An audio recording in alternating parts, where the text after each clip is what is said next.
नमस्कार सम्पूर्ण श्रोताजनहरूमा। आज म उटीमा हेर्नुहोस्, उटीको दृश्यहरू एकदम रमणीय छ। डाँडाकाँडाहरू सेम लाइक नेपाल, सेम त्यस्तै छ। एकदम बढिया डाँडाकाँडाहरू हेर्ने जस्तो छ।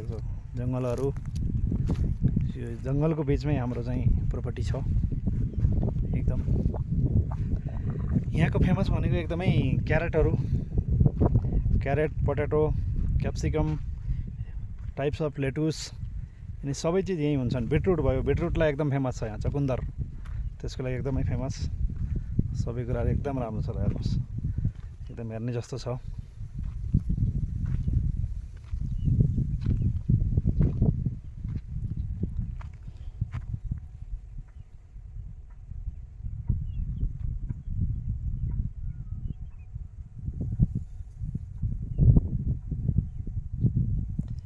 सेम जङ्गल हो यो एकदमै। रातिमा त यहाँ सबै जङ्गली जनावरहरू पनि आउँछ। हिरणहरू त एकदमै बढी छ यहाँनिर। यो जङ्गलमा भनेको हिरण एकदमै धेरै भनेको हिरणहरू। त्यसपछि गएर बाघ भालुहरू पनि सबै छ यहाँनिर।